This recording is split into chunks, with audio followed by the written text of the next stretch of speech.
a gente deveria fazer, quanto nação, é fazer uma grande sessão de terapia. Porque até hoje a gente nega que o Brasil seja um país racista. É porque o Brasil, por ser um país muito diverso e plural, as pessoas confundem esse conceito de que seria que a gente não está num país racista, né?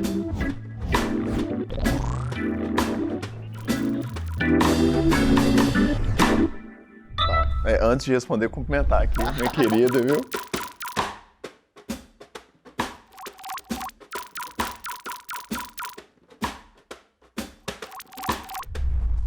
Obrigado por estar dividindo esse espaço com você.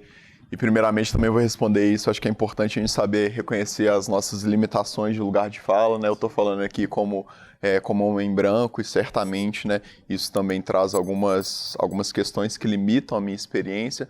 Mas em relação à pergunta se a gente está avançando, se a gente está retrocedendo, eu acho que a gente está avançando, mas não na velocidade que a gente deveria avançar. Porque quando a gente fala de um problema como o racismo estrutural, primeiro que é um problema urgente, porque todos os dias a gente tem pessoas que elas continuam sofrendo preconceito, a gente continua tendo jovens negros que são assassinados, a gente continua tendo uma exclusão e uma diferença de mercado de trabalho, o que dependendo também dos grupos que a gente avalia, eles são ainda essas diferenças, elas são ainda mais intensificadas, como no caso das mulheres negras. E quando eu digo que a gente está avançando, né, numa velocidade muito menor do que a gente deveria, é principalmente porque hoje, não sei se você vai concordar comigo em relação a isso, eu vejo um problema que racismo estrutural é utilizado como uma resposta fácil para justificar um problema. Então, quando a gente identifica todos esses mecanismos institucionais de exclusão de várias minorias, às vezes as pessoas falam assim, não, mas isso é uma situação de racismo estrutural, então como se fosse, né, um álibi, porque como é um problema de difícil resolução, então ele vai ter que se resolver sozinho. E não é isso. A gente tem uma perspectiva que, primeiro, que ela é muito, né, eurocentrada, a gente tem uma ideia em que, desde a forma como a gente aborda isso, desde as séries iniciais, do ensino fundamental, do ensino médio, a gente não tem um privilégio das culturas que compõem a nossa cultura brasileira, em relação à participação indígena, a participação negra nesse processo, a participação de outras minorias, como a minoria amarela, e acaba quando a gente faz, né, não enfrenta esse problema de uma forma realmente com um calendário programático de quais ações podem ser feitas, eu acho que a gente acaba, né, conseguindo avançar, porque a percepção ela já tem aumentado, a sensibilidade das pessoas tem aumentado por isso, mas vem de uma forma muito devagar. Então, Pedro, eu concordo com você, mas eu acho que eu vou trazer uma outra perspectiva, né? Quando a gente hoje, em 2021, a gente escuta sobre racismo estrutural, a gente hoje reflete porque pessoas vieram construindo esse conceito de racismo estrutural, né? E quando a gente está falando de racismo estrutural, a gente está pensando em como ele se representa na sociedade. Então é importante que a gente reconheça o racismo. Concordo que a gente não pode utilizar o racismo estrutural como uma desculpa, porque fica muito simples sintetizado num único conceito, mas eu acho que o que a gente deveria fazer, quanto nação, é fazer uma grande sessão de terapia. Com certeza. O que diminui a nossa velocidade? Diminui a nossa velocidade porque até hoje a gente nega que o Brasil seja um país racista. Então, se a gente partir do princípio de que o Brasil é um país racista, a gente vai conseguir olhar para as políticas públicas, a gente vai conseguir identificar qual é o público que tem que ser valorado, qual é o público que tem que ser reparado, e aí reparação num sentido estruturante, né? Não adianta a gente falar só a reparação histórica. Não, a gente está falando de uma reparação. O que é essa reparação, né? Como é que a gente constrói um país em que a gente diminua as desigualdades? O que a gente está falando é que 54% da população sofre por um estigma que foi criado e que é reproduzido cotidianamente. Uma mulher negra, quando entra no SUS, e ela, para ter o seu filho, por exemplo, e ela não recebe uma quantidade suficiente de anestésico, isso é a reprodução do racismo estrutural.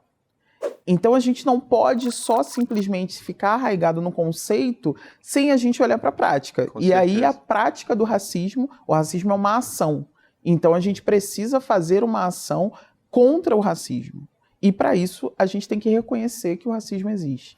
né? E uma coisa assim, que eu achei muito interessante no ponto que você falou, é porque o Brasil, por ele ser um país muito diverso e plural, as pessoas confundem esse conceito de que que a gente não está num país racista, né? E às vezes isso já vem de uma tradição histórica, como você citou, essa situação, né, do nosso sistema de saúde, e às vezes isso é tão arraigado que as próprias pessoas não têm essa percepção, e é uma coisa, né, pelo próprio conceito de ser algo estrutural, que muitas vezes não é percebido, né?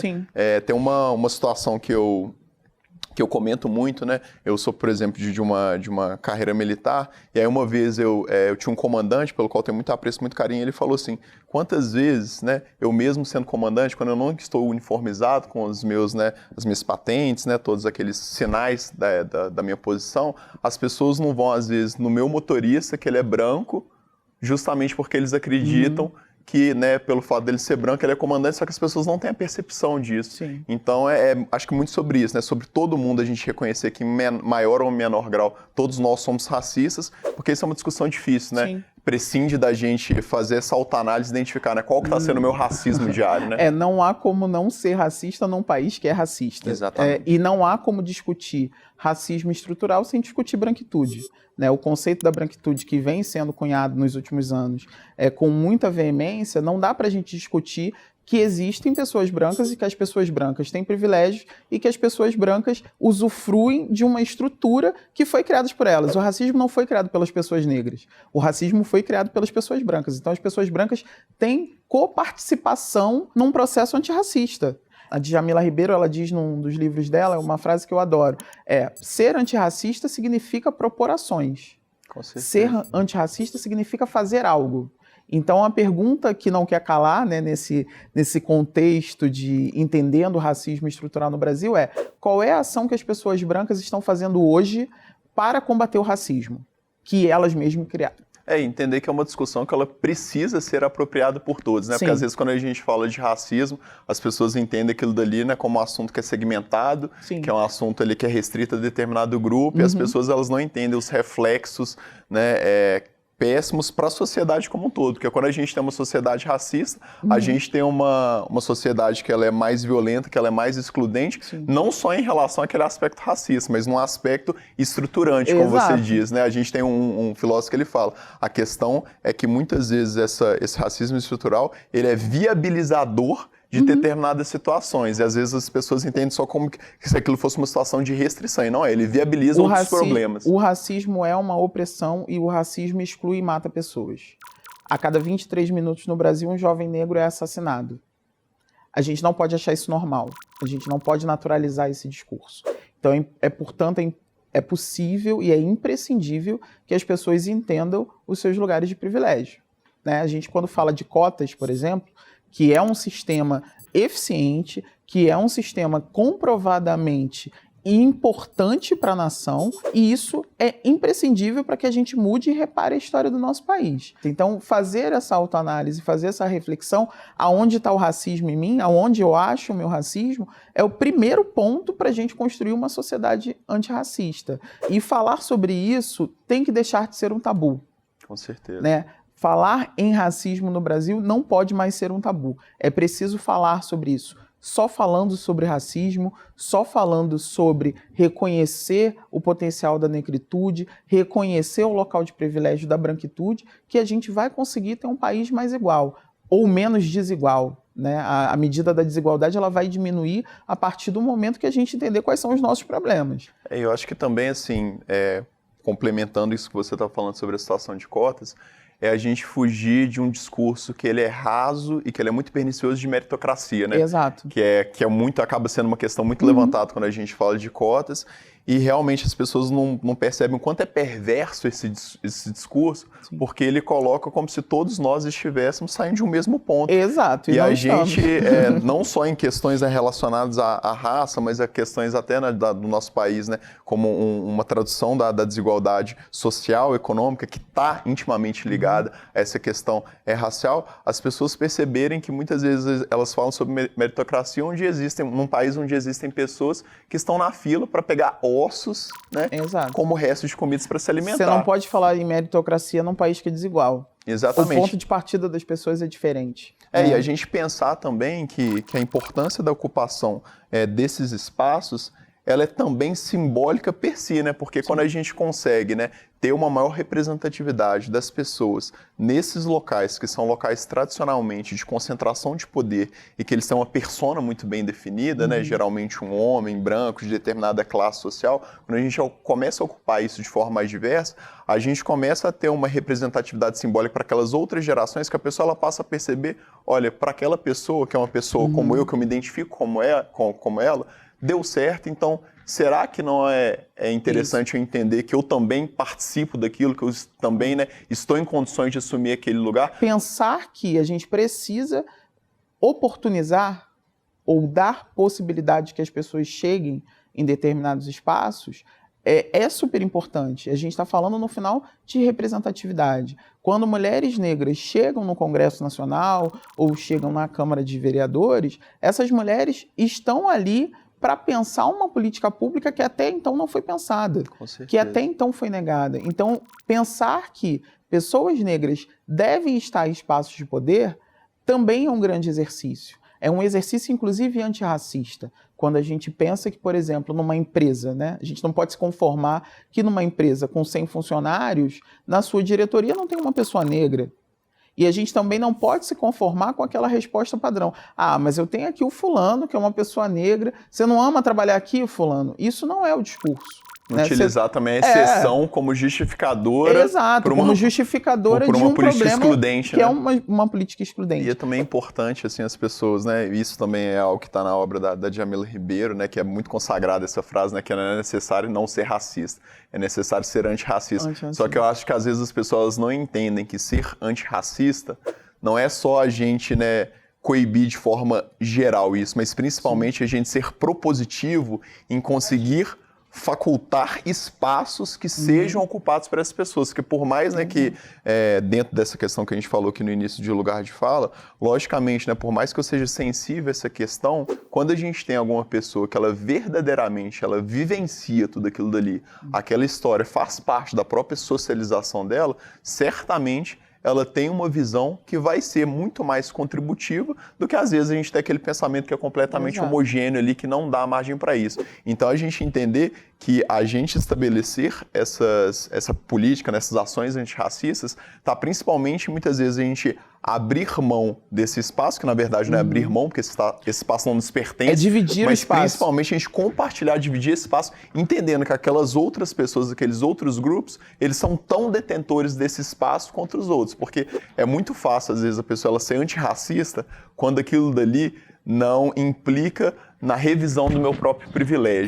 Não dá mais para ser antirracista porque eu tenho um amigo preto, né? A gente não pode cair nesse... Isso é um erro crasso que a gente não pode mais repetir esse erro, né? E eu acho que a partir de tudo, a gente tem que se incomodar, Pedro. A gente não pode mais chegar num restaurante, olhar para as mesas ao lado e as únicas pessoas negras que estão nesse restaurante são aquelas que estão servindo ou cozinhando. E a gente normaliza, às vezes, esse conceito, né? E a gente normaliza isso. Eu acho que o grande ponto de partida desse incômodo com o racismo e como a gente muda essa estrutura é não se conformar. Eu acho que a gente não pode mais se conformar com um país que não tem mais um juiz negro no Supremo Tribunal Federal.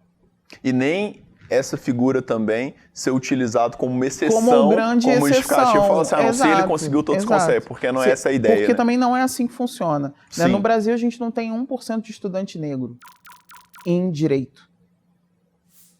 Isso é um dado. São as pessoas que estão defendendo. São as pessoas que tiram as pessoas, por exemplo, da prisão, aonde nós somos 75%. E não só nisso, quando você pega os dados, por exemplo, né, de evasão escolar, por exemplo, que você tem uma prevalência muito maior para esse público, e você às vezes não pensa, né, a relação que aquele dado tem com essa questão e acaba às vezes direcionando uma política pública de uma forma, né, completamente ampla que não enxerga essas questões. Eu acho que a educação é uma saída para a gente enfrentar o racismo, mas ela não pode ser a única. Né? Eu costumo dizer que o Brasil tem uma das maiores legislações que falam sobre promoção da igualdade racial. Nós temos uma secretaria especial que foi ministério que infelizmente hoje não é mais. Nós temos um plano nacional, nós temos o Estatuto da Igualdade Racial, que é uma lei federal que fala sobre a importância da incidência da igualdade racial em todos os eixos. A nossa questão, nós temos a Lei 10.639 da educação, matriz curricular nacional matriz curricular nacional foi também refeita. Entretanto, a gente não percebe a aplicabilidade desse plano, né? A gente não percebe a aplicabilidade da legislação que fala sobre isso. E aí é que eu falo da importância do Estado também como regulador, né? A gente precisa que a Lei 10.639 seja aplicada nas salas de aula, porque ela vai ser o ponto de partida para que pessoas negras como eu não aprendam que nós negros fomos escravizados e sofremos isso de forma pacífica. É preciso que se ensine a revolta da chibata e a revolta dos malês nas escolas, né? É preciso que as escolas trabalhem para uma autoidentificação e para uma autoestima dessas crianças negras. Numa perspectiva de transversalidade, de transversalidade, né? Porque quando você claro, pensa igual nessas questões históricas, às vezes as pessoas elas não entendem como que essa própria abordagem histórica, geográfica, cultural sobre a construção do Brasil, ela foi construída de uma forma proposital a você valorar grupos de forma diferentes, né? Você tinha um ideal europeu, que era aquele ideal heróico, colonizador em detrimento de outros grupos, e às vezes as pessoas elas não percebem como que essa abordagem, se ela não é feita de uma forma transversal, é isso que faz com que aquela pessoa ali, no final das contas, ela seja menos destinatária de direitos humanos que deveriam ser pela sua própria característica igualmente usufruídos, né? Mano, uma coisa que eu acho muito legal na sua fala é porque você falou sobre essa necessidade, né, do Estado, ele encabeçar isso, e o que eu acho fundamental do Estado, ele realmente capitanear esse processo, é porque se o Estado ele não capitaneia, ele não coloca aquilo dali como pressuposto, como uma base, para a sociedade, aquilo dali vira um recado que é o seguinte: não, isso daqui não é tão importante, é mimimi. Exato. Mesmo com o Estado, quando ele assume esse papel, já é difícil a gente ter esse trabalho de educação associado. E dentro desse contexto, se a gente consegue, né, acabar com esse racismo estrutural no país, eu acho que a gente não só consegue, como a gente precisa acabar com isso. Muitas vezes a gente não dá a importância que isso tem na maneira como as relações hoje são construídas, nos inúmeros desdobramentos históricos, a gente simplifica esse problema. Então, quando a gente encara isso de uma forma propositiva, com ações, reconhecendo esse problema, colocando esse dedo na ferida e começando a direcionar o nosso discurso para uma lógica realmente de aceitação e de compreensão das nossas diferenças, das nossas semelhanças, para uma lógica de tolerância, é que a gente começa a ter, né, a médio e a longo prazo, entendendo também que esse é um trabalho de longo prazo, porque às vezes as pessoas elas querem soluções imediatas para problemas que são centenários. Complexos. Exatamente. E isso não é possível. Só a partir quando a gente entende essa lógica de tolerância que a gente vai resolvendo outros problemas. Pois é, eu penso, Pedro, aí pegando o teu gancho, que para a gente acabar com o racismo estrutural, a gente pode fazer pequenas ações. O importante é agir. Então, acho que quando a gente se conscientiza e olha para o outro, como ser humano, né, entendendo as suas diversidades, entendendo as suas particularidades, né, não caindo no erro da história única, né? Então, uma pessoa negra, é uma pessoa de favela. Não necessariamente. Sim. Né? É uma pessoa, sei lá... A gente vai com óculos o nosso óculos está sempre embaçado. Quebrar esse óculos, né? Na verdade, eu acho que a gente precisa mudar a lente. A gente precisa olhar para o outro de maneira diferente. E aí, com isso, entender que nós temos as nossas fragilidades e as nossas potências, né? Então, olhar para o Brasil com um olhar diverso e que a gente pode se construir potência com todas as diversidades, né? Que eu não preciso matar o outro, eu não preciso eliminar o outro para que eu tenha espaço. Da coexistência, né? Coexistência e existência. Harmoniosa. Né? Harmoniosa, né? Nós, pessoas negras, estamos resistindo bravamente. Nós passamos por um processo de branqueamento, nós passamos por um processo de exterminação, né? Nós passamos por um processo diário de aguentar violências e de sofrer violências. Então, a nossa luta é uma luta por sobrevivência. Mas eu quero sobreviver e transformar a história do país e transformar esse país num país antirracista.